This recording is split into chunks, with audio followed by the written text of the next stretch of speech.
the thing that I was going to say there, Leroy, is that the subject of today, just like the subject of every day, is the resurrection. And we have to understand that in studying this thing about marriage, that is what we're studying, right? All of this is the mystery of our heavenly family, the mystery of God. And when I say that this is what we're studying, I don't mean it in just a, what I'm saying there is not just a cliche. It's not just words.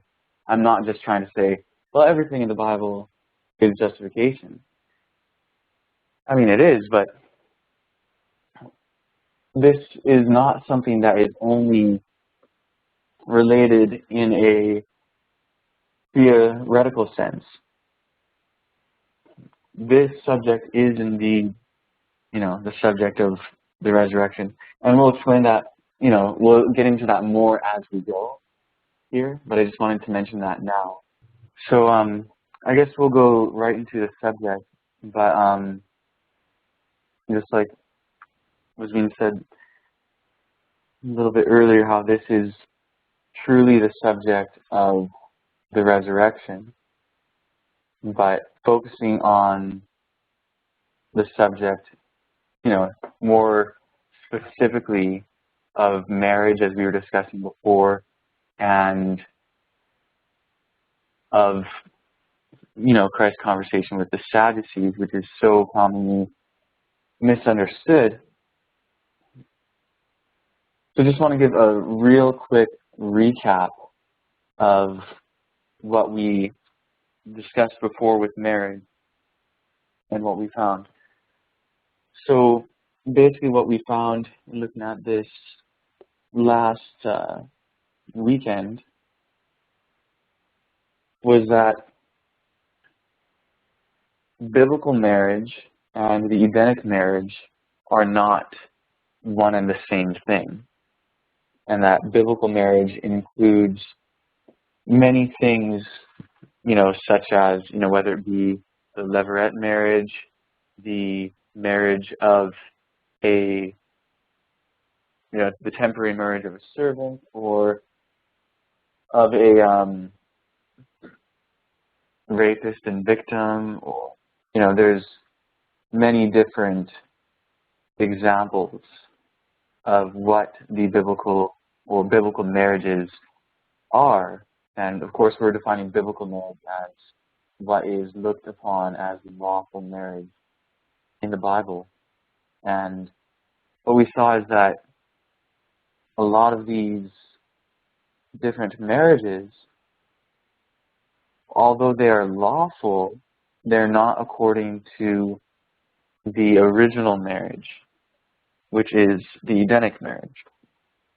And then we read from Victor Hoddus in the Symbolic Code, where he talked about how Christ was pointing out in his conversation to the Sadducees, and actually, maybe I'll just read that part again, seeing as that is our particular discussion today. But, Christ was pointing out in his conversation to the Sadducees that the true marriage institution was lost sight of. And I'll just read this part again. He says, and this is 3 Symbolic Code number 2, page 7, column 2, paragraph 3. It says, however, as with the institution of Sabbath, so must God restore that of marriage.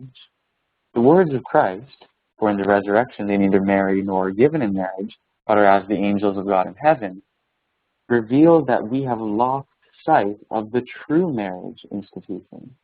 And as God has not yet fully made known to us the state of our future life, we are just now unable fully to comprehend either the marriage or the family relationship after the resurrection. So, there we have the thought that what Christ said to the Sadducees was pointing out to them that the true marriage institution had been lost sight of. And that's really key to understanding what the passage is really saying. And so we saw that that institution was lost sight of, and that marriage has been perverted.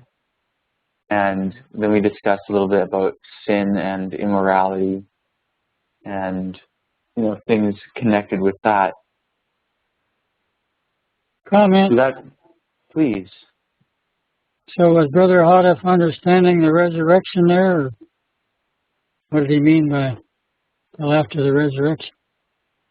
Yeah, there he was referring to the physical resurrection, because that's what Christ is referring to in the passage. That would be at Christ's coming?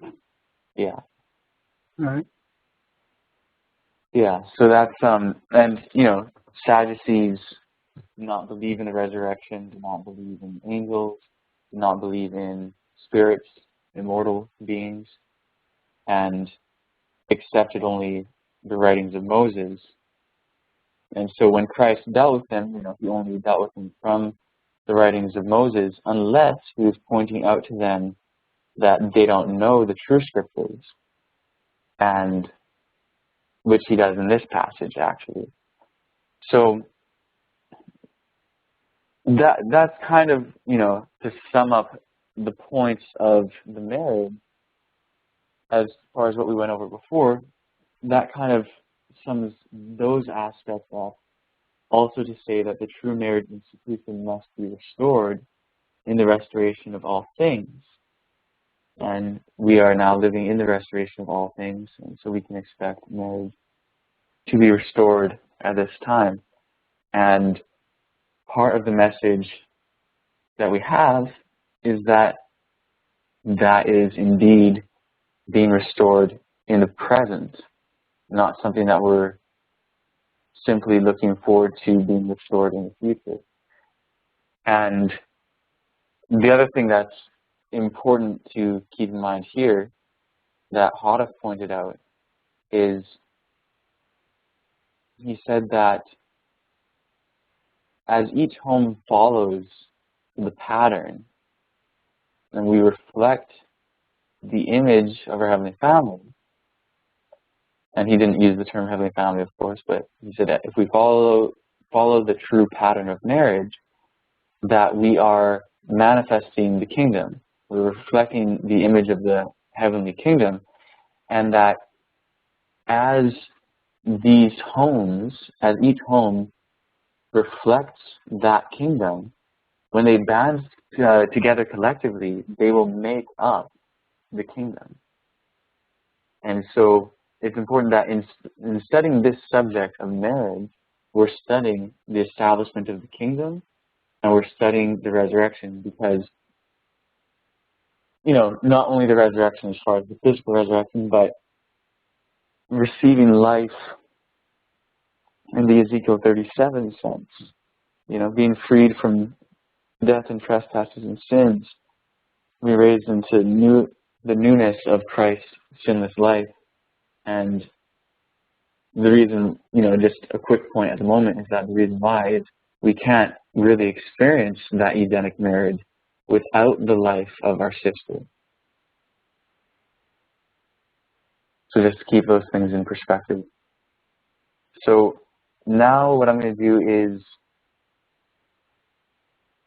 pull up the conversation between Christ and the Sadducees. And this appears in 3 synoptic Gospels. And do you guys all see this now? Yeah, you can see it here. Yeah. Okay. So we're going to look at them. We're going to read each of them, see the differences, and the purpose is to find out what is really being said.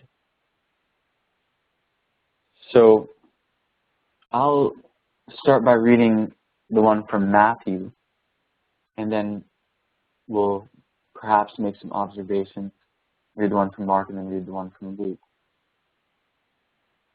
So, The same day came to him the Sadducees, which say that there is no resurrection, and asked him, saying, Master, Moses said, if a man die, having no children, his brother shall marry his wife, and raise up seed unto his brother. Now there were with us 7 brethren, and the first, when he had married a wife, deceased, and having no issue, left his wife unto his brother.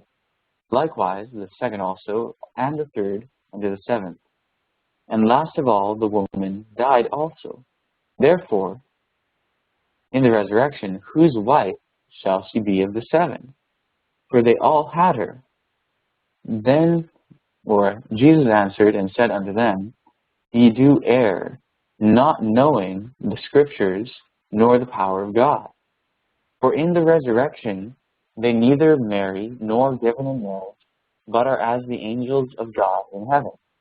But as touching the resurrection of the dead, have ye not read that which was spoken unto you by God, saying, I am the God of Abraham, and the God of Isaac, and the God of Jacob? God is not the God of the dead, but of the living. And when the multitude heard this, they were astonished at his doctrine.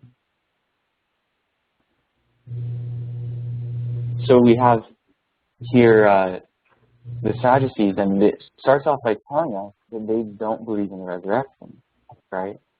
And then they go on to give them this story, or say, hey, look, Moses said.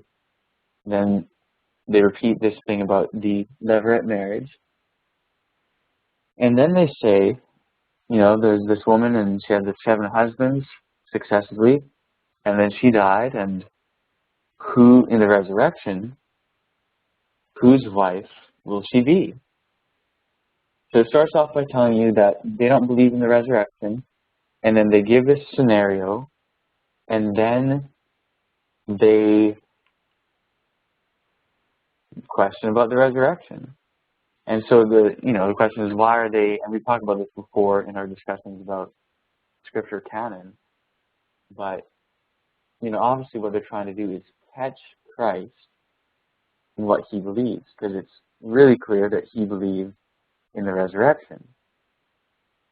And it's also true that he promoted,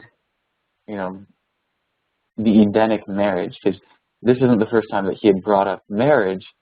He was asked about, putting away a wife and so on before, and he responded by pointing back to Genesis, right? So here they are, and they are,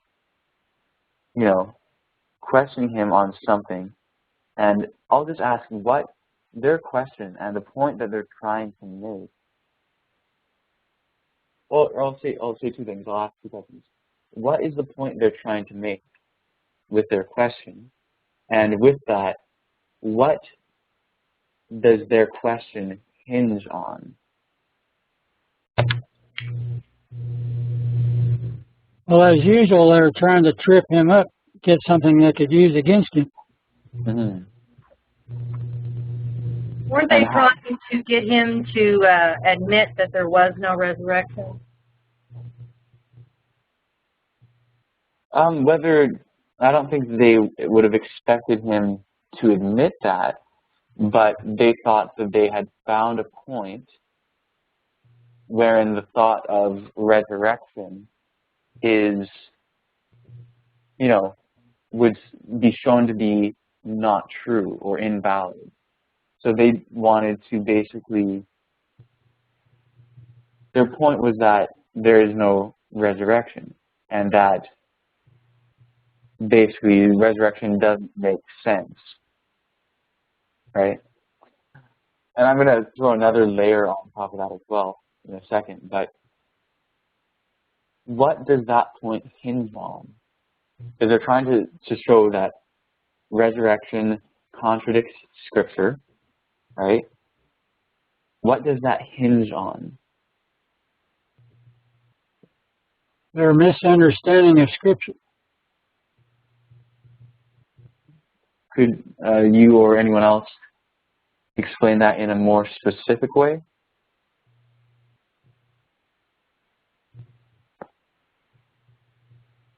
Or they're trying to defend their beliefs.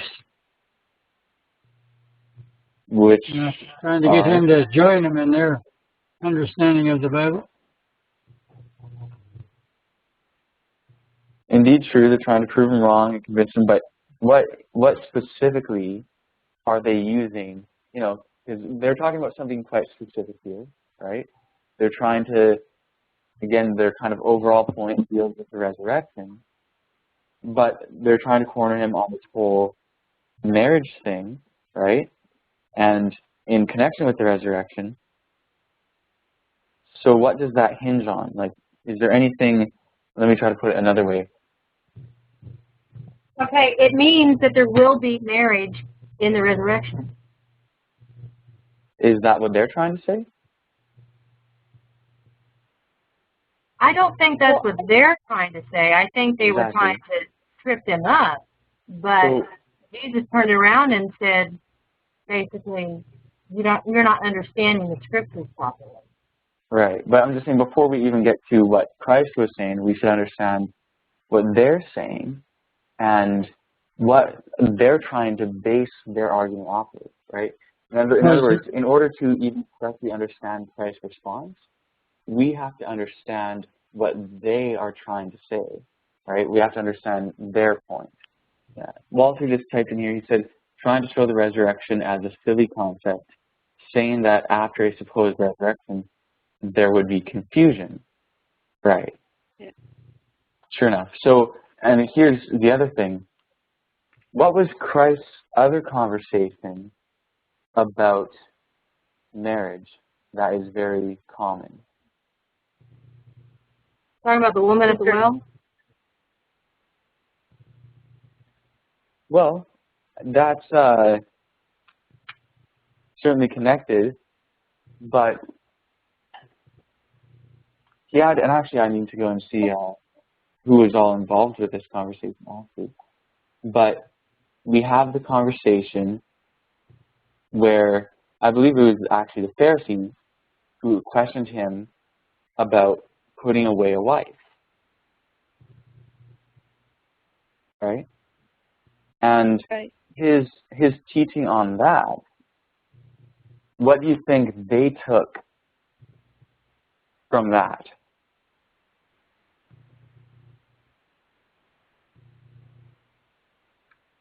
You can't remarry unless your husband is dead. Do you think, and without going into all the details on the actual discussion, since we had a study, Doug gave a study on that before, but do you think that they agreed with what he was saying? No. Or do you think it, no, okay, and why not? What would they say was... They were stuck on the teaching of Moses, you know, that if the law says that they could put away a wife, then they ought to be able to put away a wife. And Jesus was saying, well, but that's not God's perfect will. You know, that's not the Father's perfect will. Right. Just because of the hardness of your heart. Exactly. Okay, so that's good. And so with that, I'm glad that you mentioned it in the way you did, because the thing that they would look at and they would say, hey, wait a second, you're going back to this other concept, and what they were seeing is that in what he was talking about, the law which came through Moses didn't even apply to what Christ was saying. You know, because here he was pointing back to, you know, and they twain shall be one flesh. And basically he says what God has put together, let no man part asunder, right? So he's going back to something, and they can look at that and they can say, well, that contradicts the law of Moses, right?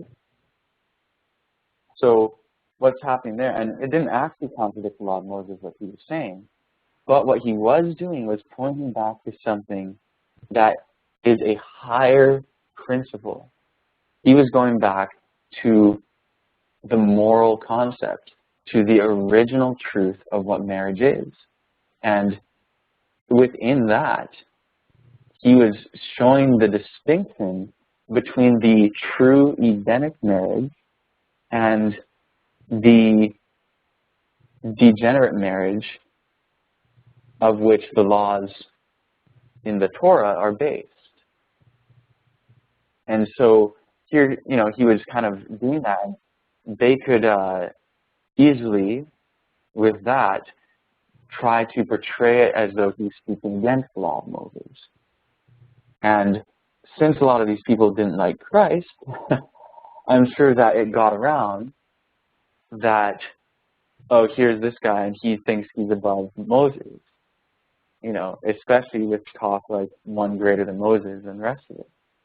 So now the Sadducees are coming to him, and they know that Christ's teaching on marriage is different than the stuff that Moses was talking about, at least in their mind. And in one sense, it truly is, because he was pointing back to something beyond those laws.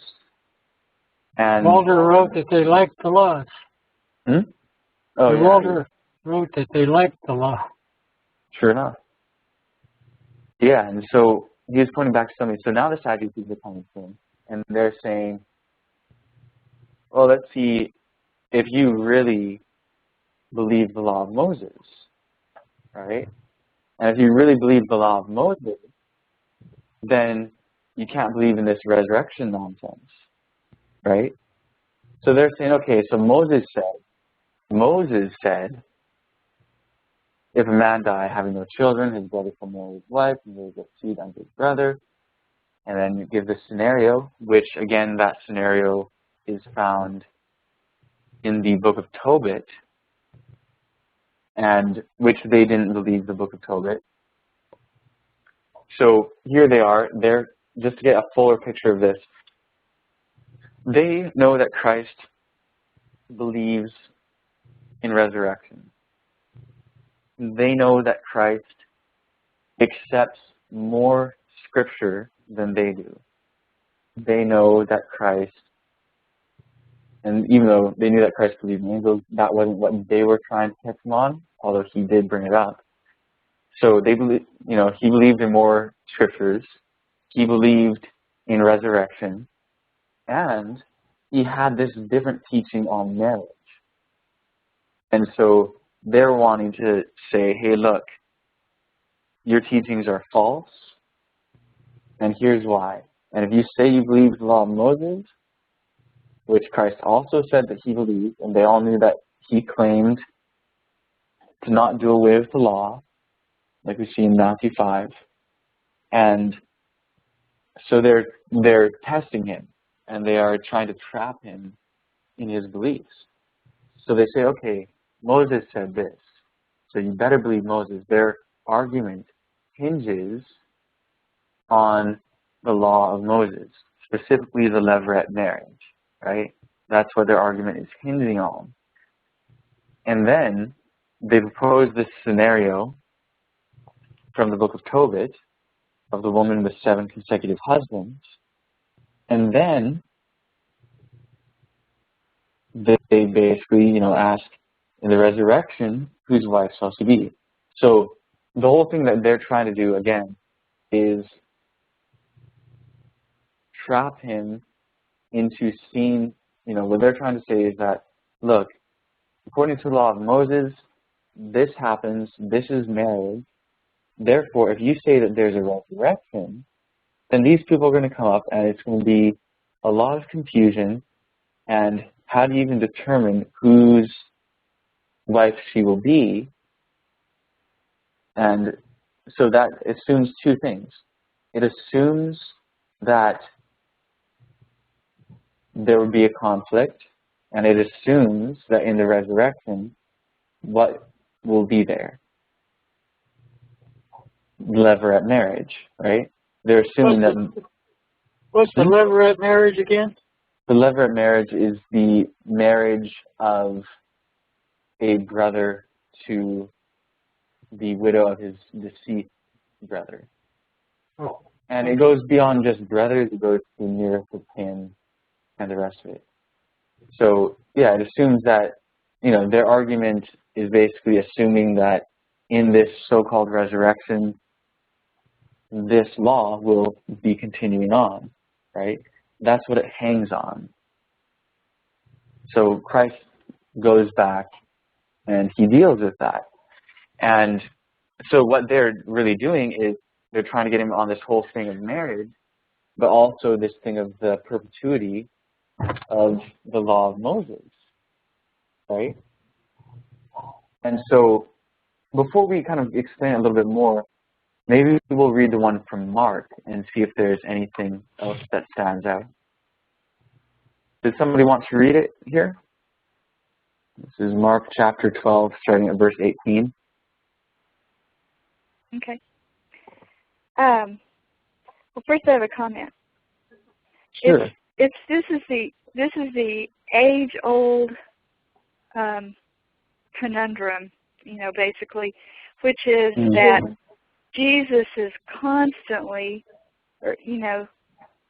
Jesus, the branch, our sister, they're constantly trying to bring us up to a higher calling, and which is the spirituality of the law versus the letter of the law, and it's the same thing, it's the same thing that Hada talked about, people looking for a hook to hang their doubts on, and the spirituality involves the spirit. That's the only way you can obey the spirituality of the law is with the indwelling spirit, and that's the only way that you can. Of course, the ultimate spirituality of the law is Eden restored, and so that was the age-old fight. It's the same fight that she's fighting tonight. It's the same fight, and anyway, so I'll go ahead and start reading. Thanks. Then come unto him the Sadducees, which say there is no resurrection, and they asked him, saying, Master, Moses wrote unto us, if a man's brother die and leaves his wife behind him, and leave no children, that his brother should take his wife and raise up seed unto his brother. Now there were 7 brethren, and the first took a wife, and dying left no seed. And the second took her, and died, neither left he any seed, and the third likewise. And the 7 had her, and left no seed. Last of all, the woman died also. In the resurrection, therefore, when they shall rise, whose wife shall she be then? Or whose wife shall be of them? For the 7 had his wife. And Jesus answering said unto them, Do ye not therefore err, because ye know not the Scriptures, neither the power of God? For when they shall rise from the dead, they neither marry, nor are given in marriage, but are as the angels which are in heaven. And as touching the dead, that they rise, have ye not read in the book of Moses, how in the bush God spake unto him, saying, I am the God of Abraham, and the God of Isaac, and the God of Jacob? He is not the God of the dead, but the God of the living. Ye therefore do greatly err. All right. So there's a couple that was differences. the error. Huh? Yeah, exactly. And do you want to just expand on that a little bit? You said that was the error? That was the error, which is that they didn't know the power of God, which is expressed in the indwelling Spirit of God. Right. Amen. Yeah, so there's a few differences between these two accounts. One of them is when he replied to them, in both he says, you do err, right? For you know not the Scriptures, neither the power of God. And then he says the same thing about marriage and giving in marriage and the angels which are in heaven. And then a difference is in Mark's account it says, have you not read that which was spoken unto you by God, saying? Then this one in Mark says, have you not read in the book of Moses, how in the bush God spake, saying, you know. So you have this whole thing of, you know, and I'll just mention in Luke as well, it says Moses, that he points out to them what Moses said. The reason why that's important is because he is, you know, the first thing he replies to them is telling them that they don't know the scriptures and they don't know the power of God. And then he references something that's not from scriptures that they accept. But then he goes back to scriptures that they do accept and shows that he's not out of harmony with the book of Moses, right? And so he refers back to Moses. And something to also point out is, you know, Christ's teaching on marriage and his teaching on, you know, resurrection and so on certainly does not contradict, you know, writings of Moses, you know, from what he quoted here, but also Moses is the one who wrote down what he did about the Edenic marriage. So that's something that, you know, he was just pointing out something else in the writings of Moses, going back to a more eternal concept. So they weren't taking into account all of Moses' writings. They were just choosing the ones that they could use against them. I got a question. Sure. Is if the people had children, then the Levirate law didn't what's the word I'm trying to... Yeah, it didn't apply. Exactly, it didn't apply. Yeah. So yeah, if they had children, the Levirate marriage didn't apply. And yeah, so the conditions of the Levirate marriage were basically, you know, the husband dies, the wife is left a widow without bearing children, and she was given to his brother so that she could, by him, bear children, and they would be as if they were the dead brother's children, and they would carry on the dead brother's name. So that was the purpose of the Levirate marriage. And if it wouldn't be the brother, then it would go on to, you know, the nearest of kin, like we see in the story of Ruth. So why was it important that the man have seed? What did that do for him in the future? What did that do for him? Right. Why did he have to have seed? You know, is that so his right to the kingdom, to a piece of land in the kingdom would still be possible? Or? I don't know if it has anything to do with that. And I know, you know, whether or not he ends up with children or not, that doesn't change his position in the kingdom. But, and in one sense, I mean, it's not so much for him because he's dead, although who knows exactly how all that will be affected in the resurrection, because, you know, and it may or may not. I mean, the other thing is that the child is not his actual lineage, right? Mm-hmm. But it carries on that family line and that name, and part of it is just for remembrance of, you know, the person and that line. And, you know, other than that, I'm not sure how much it has to do or how much it would affect the person themselves in the resurrection and everything. I just wonder, why was it important that his name continued on? There must be some reason for that. Right. Yeah, no, I don't know what all the implications are of that. Could it have anything to do also with caring for the wife? Because if her husband dies and she has no offspring, what happens to her? Yeah, that's definitely part of it. The way it's stated in the law, though, is, basically perpetuating the generations and so on. But it's definitely, you read the story of Ruth, and, her husband died, and her children were dead, and all of that. So she had no one to really take care of, Yeah, no one to really take care of her there. So it's kind of, the whole thing was certainly designed to help the women. So, did somebody else have something to say on that?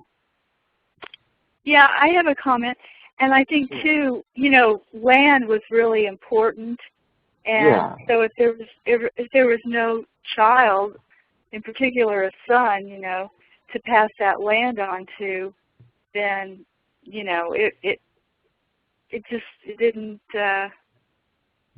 didn't mean anything. That meant something to pass your land on to especially your son, so that land could still be worked and utilized and, for your perpetuity. But a lot of that all has to do with, let's face it, ego and that type of thing, Right. And a lot of this has to do with practicality, which while you're alive on planet Earth, that all means something and it's important. But I think, what Christ was saying there is that, the only relevant marriages in the resurrection are those that were truly Edenic marriages. Exactly. You could start then, you could kind of twist your mind into a pretzel, wondering, okay, well, then how many of those 7 marriages were, where they were both living the Spirit-filled life and living the true Edenic marriage, but that's really the truth of it, is that that's the only type of marriage that's going to survive life on planet Earth, and those are the only people that are going to be resurrected are those that are in a spiritual condition to have a marriage like that. Right. Right? Yeah, exactly. Totally. Yeah, no, there's the whole conversation that they were having.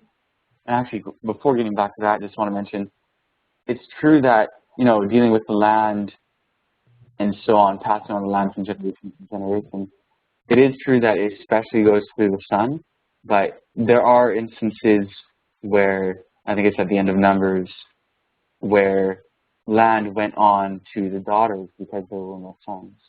And it was a question that they had, like, oh, could this go on to the daughters, even though there's no sons? And then they took it to Moses and everything, and ended up going to the daughters. What if there's no daughters? Then I don't know who it goes to. Every 50 years, the land is supposed to go back to the original owner, right? Yeah, but that's not, it depends, because if somebody has land, if someone just had land and then they had no children whatsoever, then there isn't necessarily an original owner for them to go back to. Right. If they had died. But I guess it'd be a situation where things would be, it would go to someone connected with the person. Right, the closest relative or something. Yeah. But with Christ's conversations then, as we discussed last time, since we found that the Edenic marriage and the biblical marriages, as far as the levirate marriage and so on, are 2 different things, we can't assume that when one is being spoken of, the other is being spoken of, right? In other words, what is said of one is not necessarily being said of the other. So, when we looked at this before, we saw clearly that in Christ's conversation, the Sadducees were basically speaking in terms of the levirate marriage, right? And so he responded to them on the point of the levirate marriage. Let's read the version in Luke now. And there's a few other things. This one is, has more variations with the other two than the other two have with each other. So, did you want to read this one, Leroy, or anyone else? Yeah, I'm ready. Okay, awesome. Luke 20, verse 27. Then came to him certain of the Sadducees, which deny that there is any resurrection. And they asked him, saying, Master, Moses wrote unto us, if any man's brother die, having a wife, and he die without children, that his brother should take his wife and raise up seed unto his brother. There were therefore 7 brethren, and the first took a wife and died without children. And the second took her to wife, and he died childless. And the third took her, and in like manner the 7 also. And they left no children and died. Last of all, the woman died also. Therefore, in the resurrection, whose wife of them is she? For 7 had her to wife. And Jesus answering said unto them, the children of this world marry and are given in marriage. But they, it keeps jumping on me. They which shall be accounted worthy to obtain that world and the resurrection from the dead, neither marry nor are given in marriage, for they cannot die any more. For they are equal unto the angel, and are the children of God, being the children of the resurrection. Now that the dead are raised, even Moses showed at the bush, when he called the Lord, the God of Abraham, and the God of Isaac, and the God of Jacob. For he is not the God of the dead, but of the living, for all live unto him. So the people nowadays, because of that comment about the angels, they don't think, there's not going to be anybody married in heaven. So they're more confused about it than the Sadducees. Yeah, they're certainly confused about it. But is there anything in this account of the conversation that stands out to anyone here that is not included in the other accounts? The thing that stood out to me is for they cannot die anymore. Exactly. Amen. And why? Okay, how does that make any sense? What do you think he's trying to say there?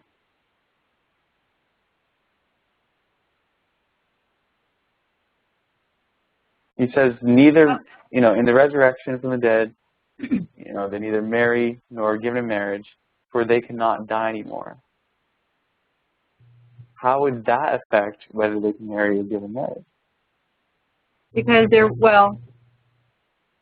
you're not going to be losing a spouse and then marrying again, losing a spouse, marrying again. Exactly. The levirate marriage will not be necessary for the levirate. Right, yeah, it's, in other words, their argument hinged on the conditions of the levirate marriage, right? If their conversation had nothing to do with, for example, if they used an example of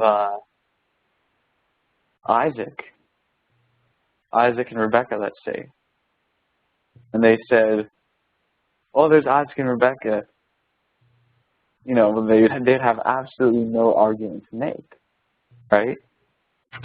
So their whole thing, they can't be addressing just all forms of marriage, right? Their argument hinges on the conditions of the levirate marriage. And Christ responded to them upon those conditions. Because he said, and in the resurrection from the dead, neither marry nor are given in marriage, for they cannot die anymore. And I'll just point out some translations say neither can they die anymore.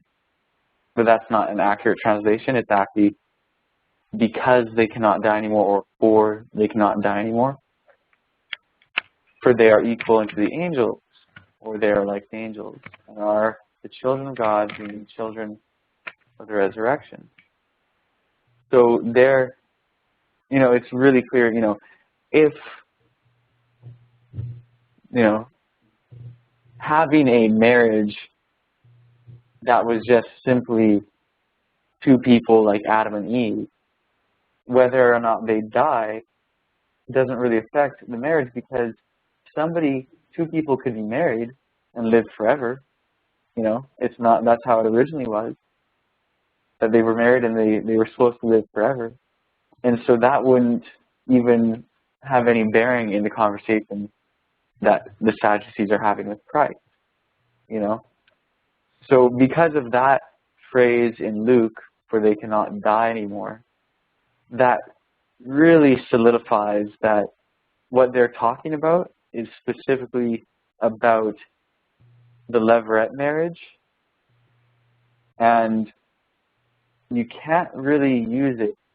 In other words, it would be improper to take this and to try and make it apply to the Edenic marriage. It just wouldn't work. And or so, in the kingdom. Yeah. And you mean or in the kingdom, in what sense? In the eternal kingdom, when there's no dying. Right.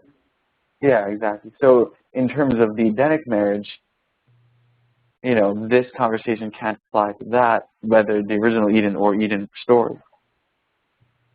So, in other words, when the simple thing to understand as far as this aspect is that,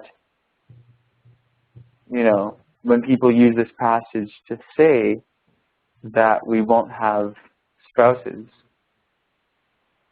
or that we'll have no gender, or, anything like that, it really is ignoring what's actually going on in the conversation.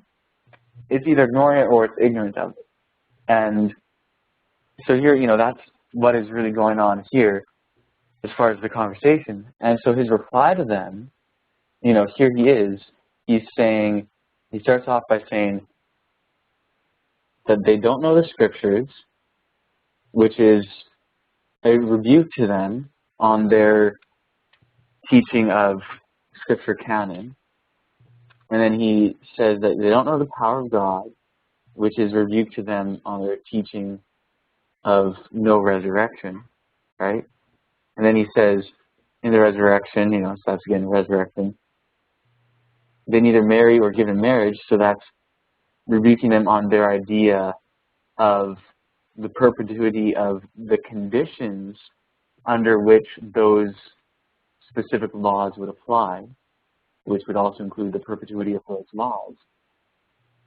Or they cannot die anymore. That rebukes their teaching on spirits, because they didn't believe that there was anything immortal, anything that doesn't, continue on forever. And then, for they are equal to the angels, or they'll be like the angels. And that rebukes their teaching on the angels. They don't believe that there's such thing as angels. He's basically addressing all of the truths that the Sadducees deny, all just in a very brief response.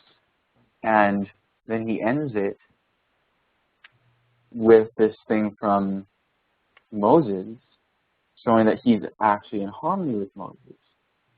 And so, the whole conversation was a huge rebuke to them, or to their beliefs. And in it, he was also, he was basically correcting their misunderstanding, right? So he's not at all here even addressing the issue of the Edenic marriage in terms of what they're talking about. He's referring to the corrupted marriage, which even his language of marrying and giving in marriage, that's only, it only occurs one at a time, and that's when referring to, before the flood, Mary and giving in marriage. And when Ellen White comments on when he discusses that, she said that there's nothing wrong with eating and drinking, and there's nothing wrong with marrying and giving in marriage in terms of pure eating and pure drinking and pure marriage. But what he was referring to when he used that term was the defiled form of those things. So when, according to Ellen White, when Christ used that term elsewhere, he's referring to the defiled form of it. So here, when he's talking about marrying and giving in marriage, he's referring to that in the context of marriage in the fallen state, not the Edenic marriage, the fallen marriage. And so, and then of course, there's this whole thing with being as the angels or being equal to the angels. And, people also greatly misunderstand that.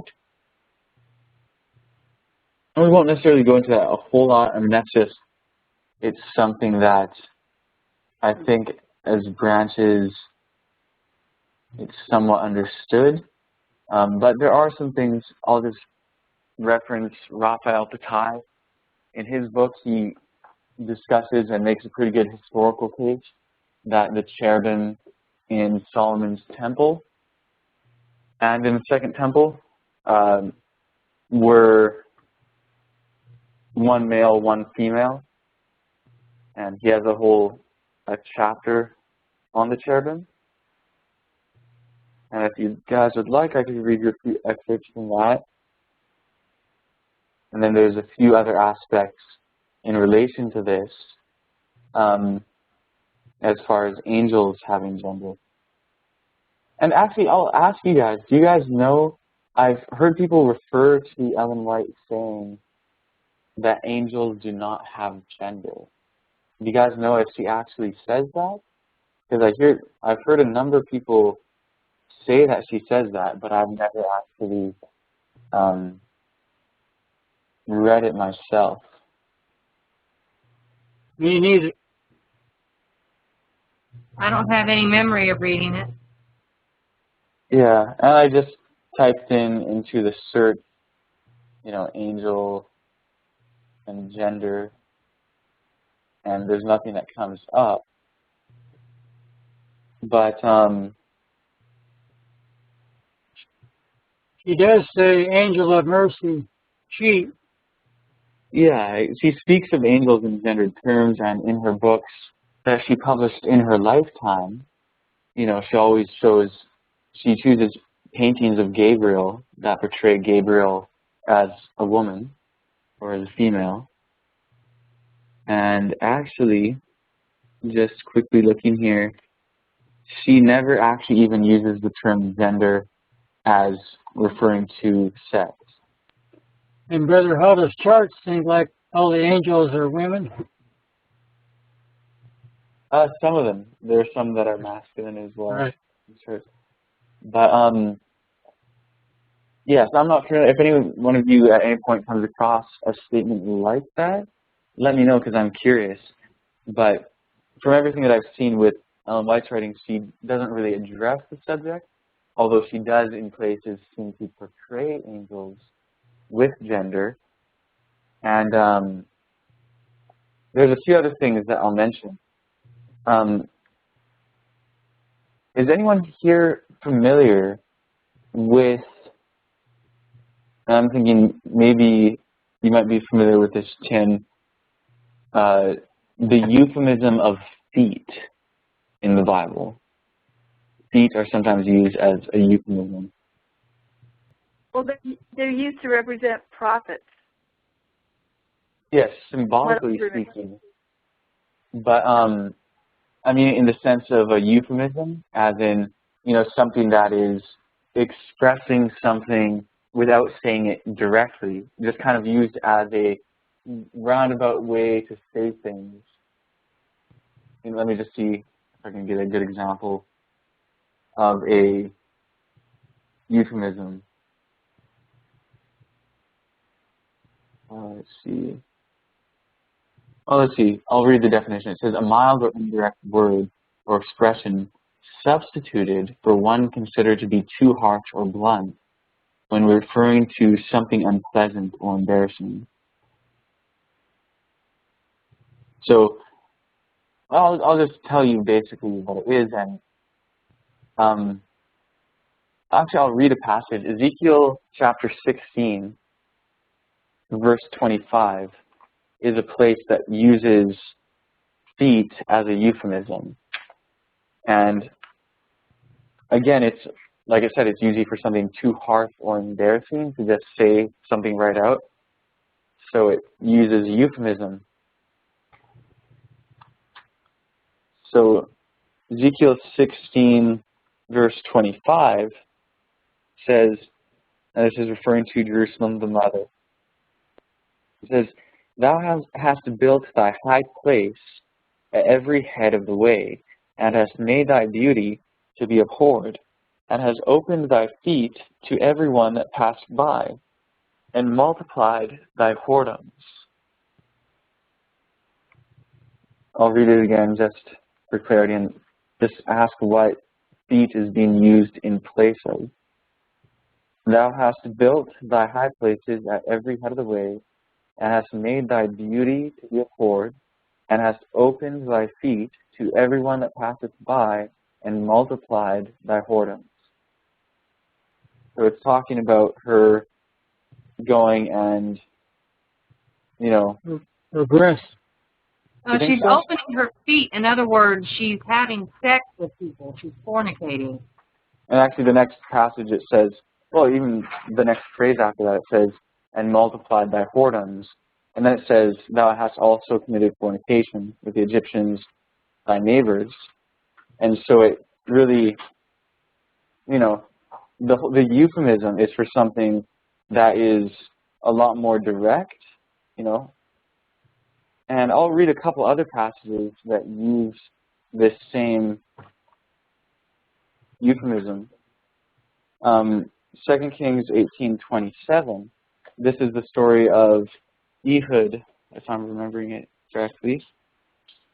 Or actually, no, this is not the story of Ehud. That's later. This is with Eliakim and Shebna and the rest of them.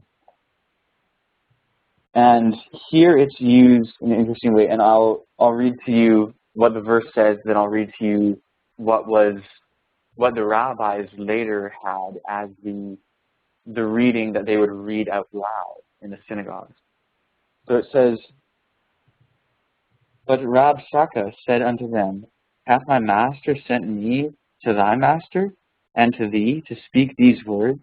Hath he not sent me to the men which sit on the wall, and they may eat their own dung and drink their own piss with you?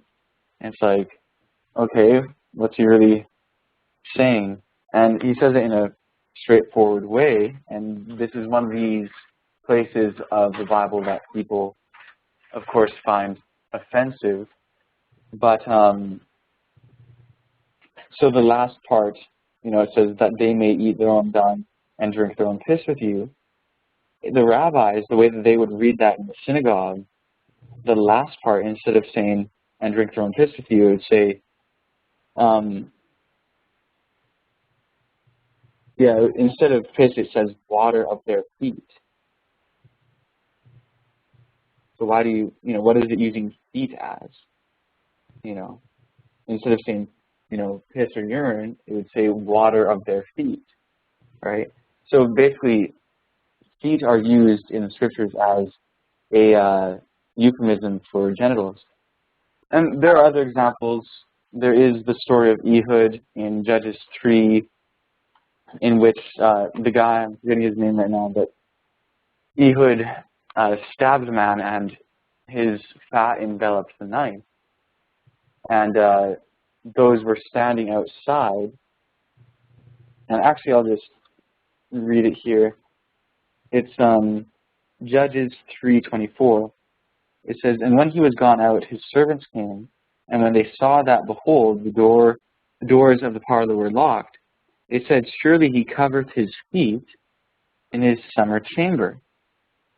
and some translations say relieved himself in his summer chamber. And so, basically it, again, was used as a euphemism for genitals. Same thing in Ruth. She goes and uncovers the feet of Boaz as basically a marriage proposal.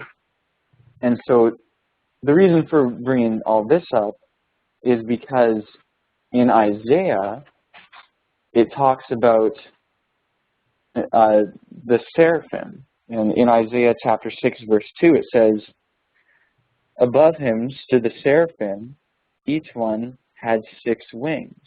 With twain he covered his face, and with twain he covered his feet, and with twain he did fly.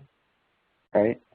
And so I just thought I'd mention this because many, different translators and so on understand that to be used in the euphemistic sense, right? So the angels, they covered their heads and they covered their feet. They covered their face and covered their feet, being a euphemism for genitals. And the reason why that is extremely likely in this context is because there's not really anything that would suggest in, the concept of covering feet in the presence of God. You can understand someone covering their genitals, but when it came to a holy place or holy ground, Moses was told to uncover his feet, right? But here they're told to cover their feet, so it makes the most sense as being used as a euphemism. And if that is the case, then that's letting you know that angels have genitals, which would show that they have gender, which also makes sense in terms of, we also know that angels have digestive systems. Psalm 78 shows that manna is angel food and the rest of it. And then, of course, there are some other things connected with this, but we'll probably skip that for now. It has to do with the book of Enoch and Genesis 6 and some other things that, if all that is true, if the book of Enoch is true, there is no doubt that the angels have genders. Because the book of Enoch teaches that the angels, reproduced, the whole sons of God, daughters, and everything. That's interesting. Yeah, and there are things as well that are connected to that in the New Testament that would also imply that angels have gender. In fact, I will read just one more passage. We won't actually read the whole thing from the book of Enoch, but if anyone wants to check it out, chapter 15, it talks about that. And also interesting is that chapter 15 is the chapter which Christ referenced when he was, referring to the whole thing of angels neither marrying or giving in marriage. What book? This is the book of Enoch, chapter 15. Oh. But I'm not going to read from that right now. Where I'm going to read is Jude. And that's verse, let's see here.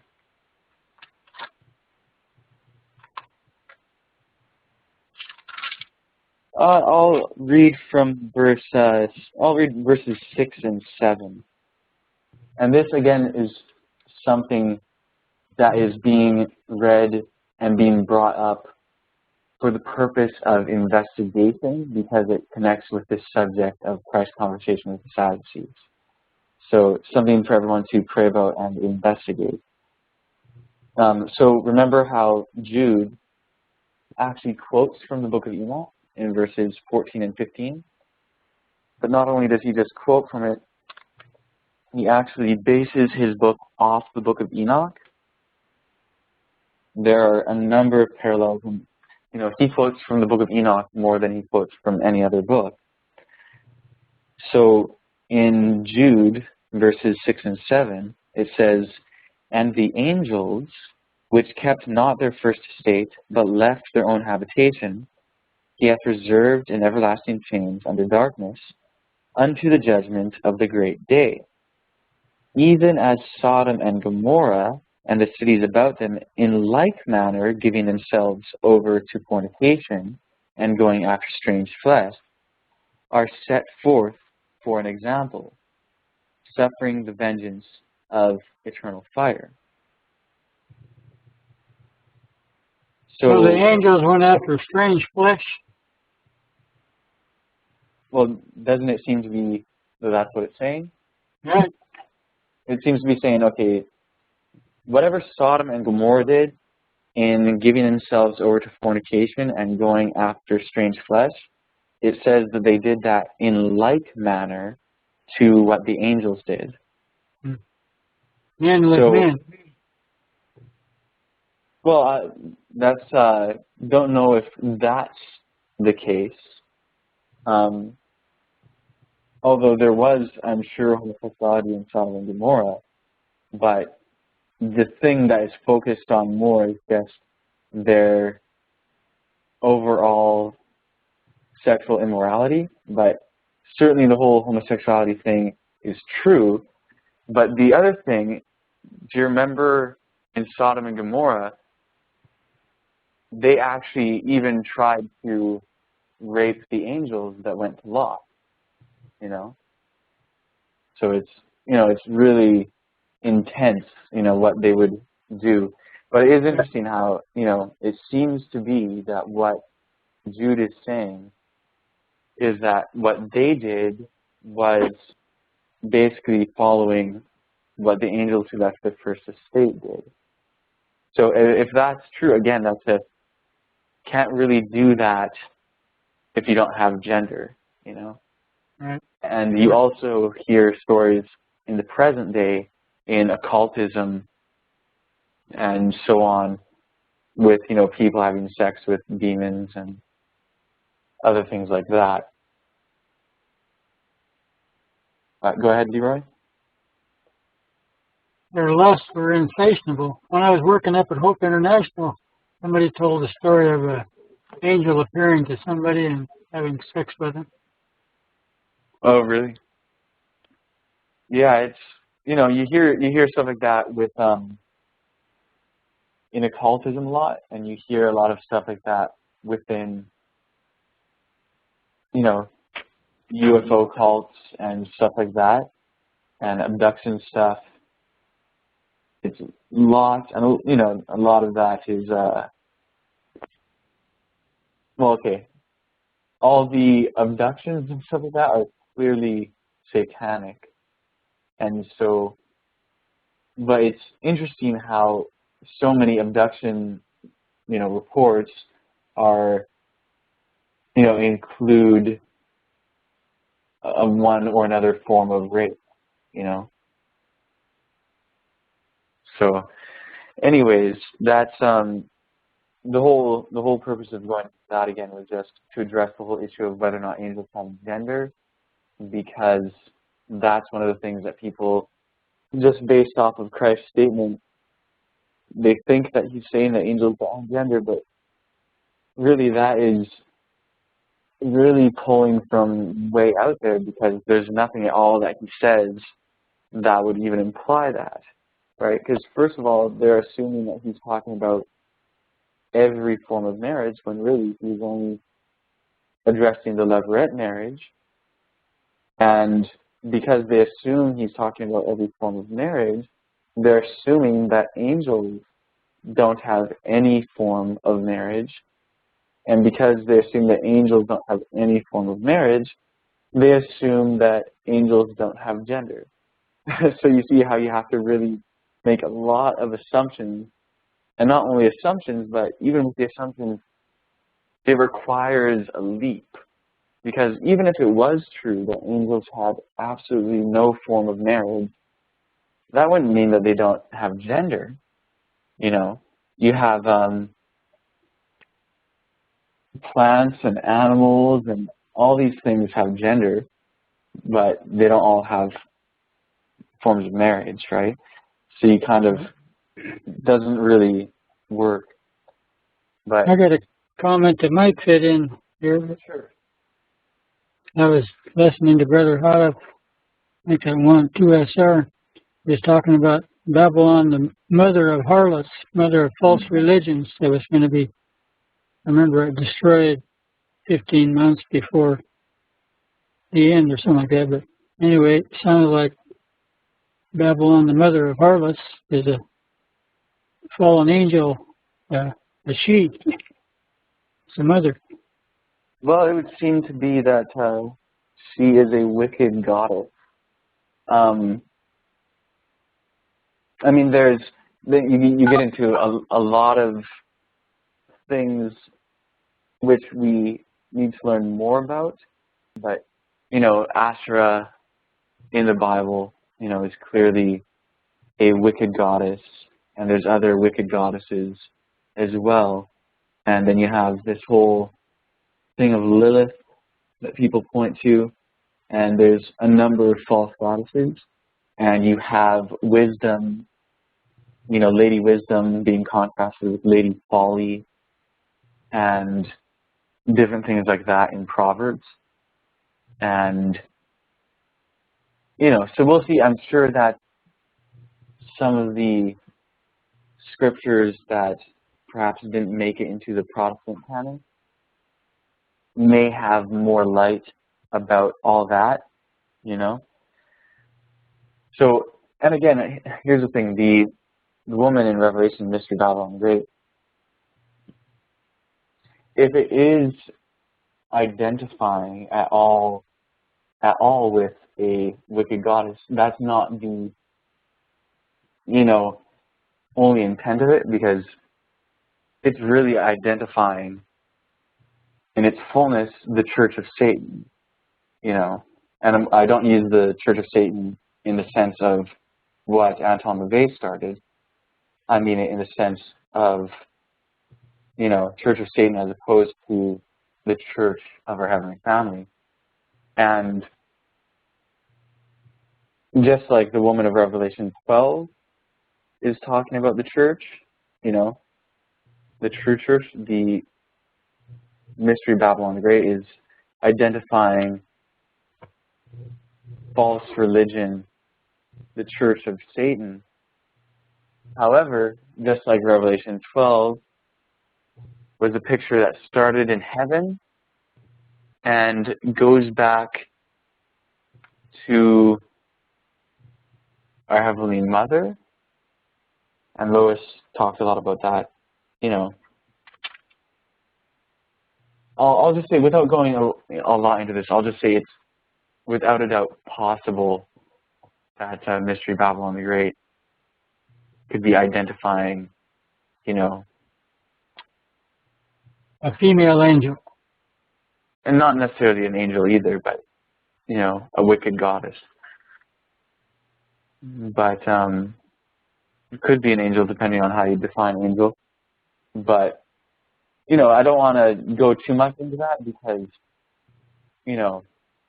those are things which aren't necessarily revealed, So I don't even want to really discuss that stuff too much.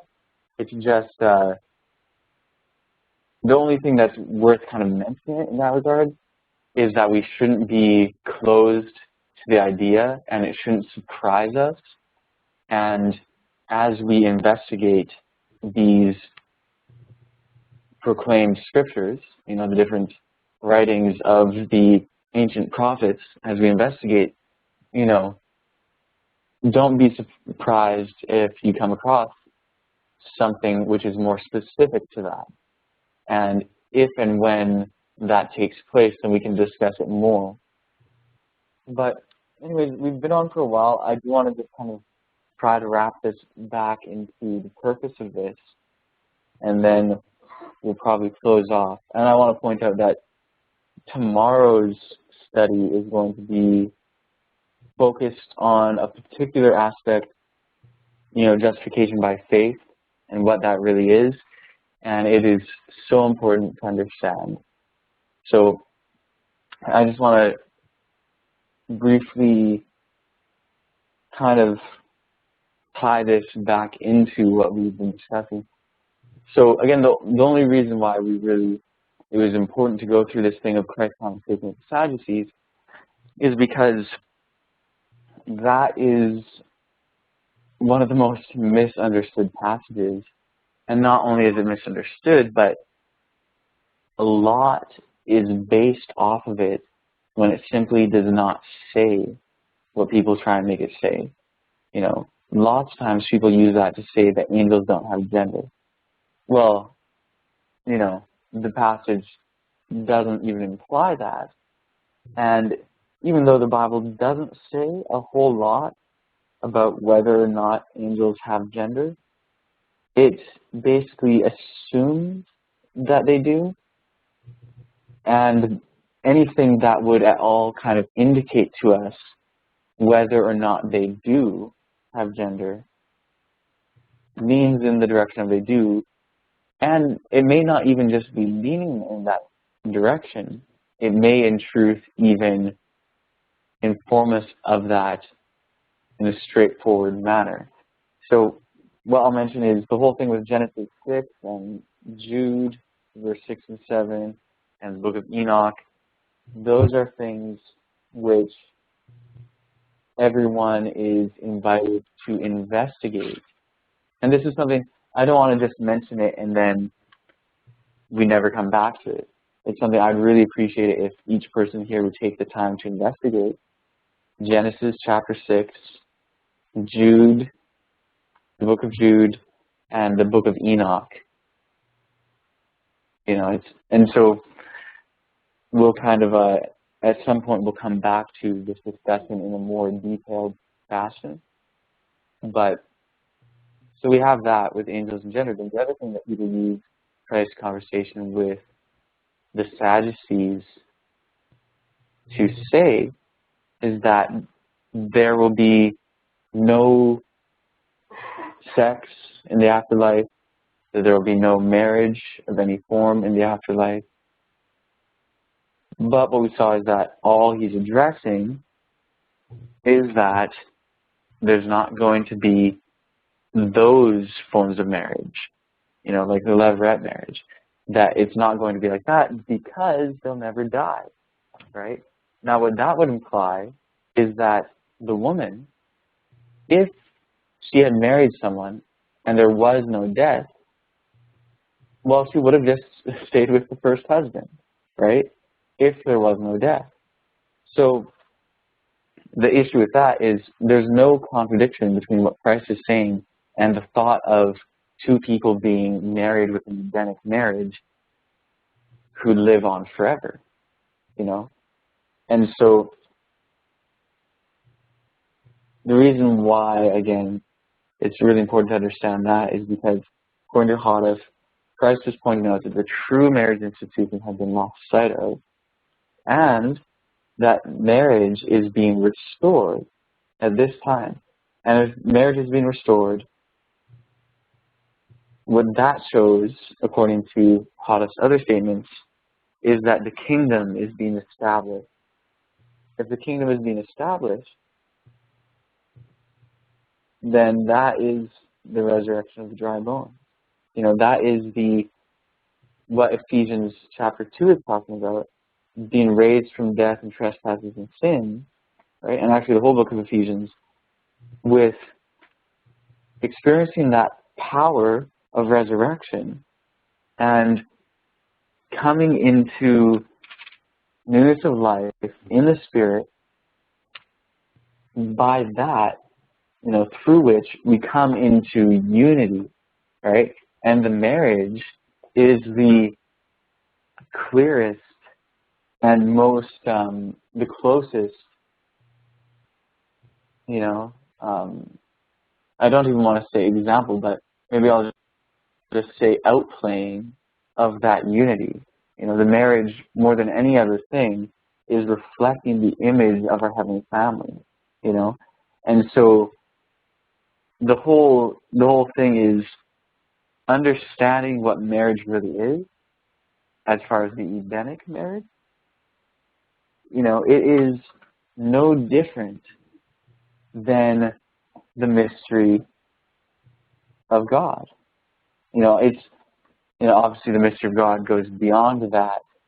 The mystery of God encompasses our sister being sent, us receiving life from her, us coming into one with each other, unity, and the kingdom being established, and of course the false gods being disinherited. And of course, ultimately in the complete restoration.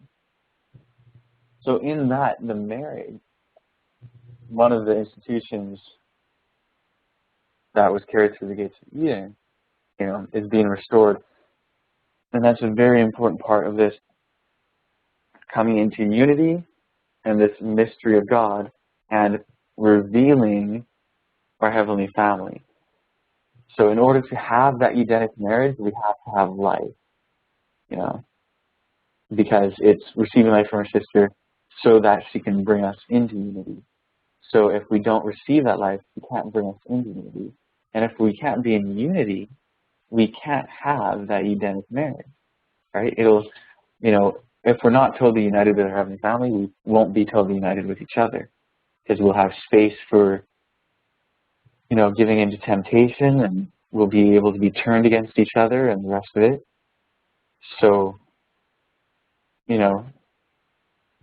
for some reason, people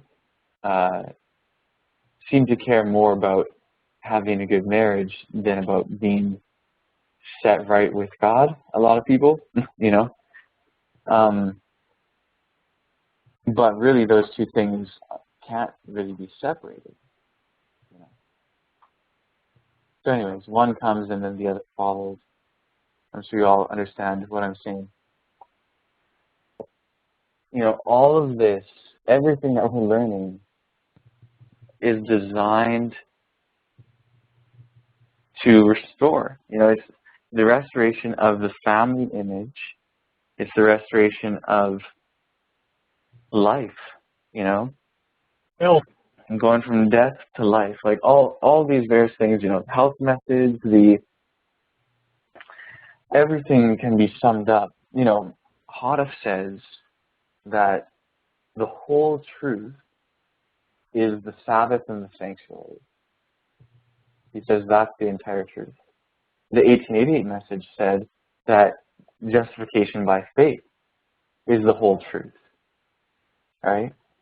And, if all of that is true, well, then justification by faith is teaching the same thing that the sanctuary is teaching.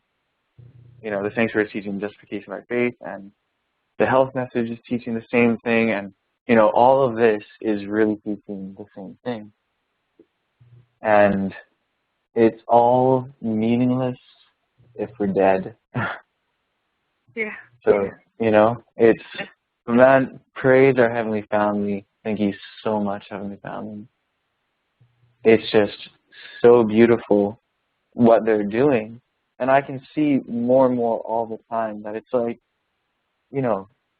ever since, there has always been more, seems like every week there's something more that they're trying to get us to understand over the past 5 months, And a lot of it, I think, needs review because we've kind of come across each subject, studied it, and then moved on to the next thing, even though it's all connected and saying the same thing. But, yeah, it's really amazing what our sister is doing for us in keeping on talking to us and she's trying to approach us from every possible angle, just in hopes that we'll get the simplicity of the message. Here's, wow, it's so insane, really, how much the devil has perverted things, because in its most simple form, the gospel has been perverted. Because the gospel, in truth, is justification by faith, and that has been something that has been so drastically misunderstood. So we'll get into that more tomorrow.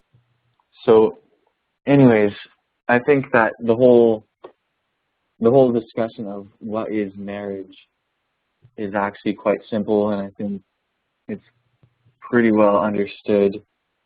And Christ's conversation with the Sadducees, once you can see what biblical marriage is versus the other marriage, it's really easy to see that what people are trying to make that conversation be is not what it is. And Christ isn't saying what people are saying that he's saying. You know. Yeah, that's clear. Yeah, that I think is really clear. All right, well, if anyone, I think it's probably summed up, but if anyone had anything else that they really wanted to say in regards to any of this, feel free.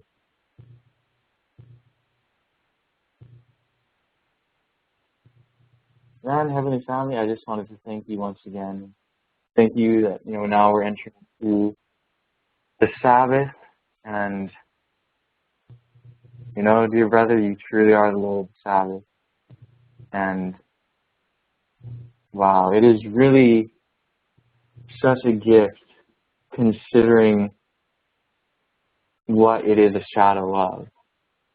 And the rest that we can have in you is something that I ask that everyone here will be able to experience. And we just ask that you really plead with each heart tonight that each person who has not received life from you, sister, that they simply receive it. That they see things as they truly are and simply be willing to die to self and receive your life, dear Greenwich.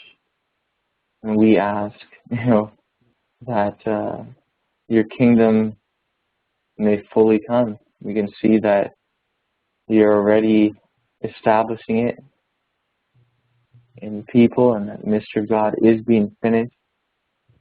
And that is something, this is the day that not only is this the day that we've been looking forward to our whole lives, or once we were aware that such a day is coming, but this is the day that all the prophets look forward to. And we thank you so much for giving us the privilege of being aware of this. These past 5 months have been truly amazing. We can see that you have been doing things in a miraculous way. And I want to thank you in terms of the work, for doing everything that you're doing, revealing yourselves to us. And I want to thank you so much as well for restoring the Edenic marriage and for truly giving life and joy and love. Anyways, thank you so much, Father and Mother, for these two ones that you have anointed to bring salvation to the earth. Thank you so much for sending them and for your love to us through them.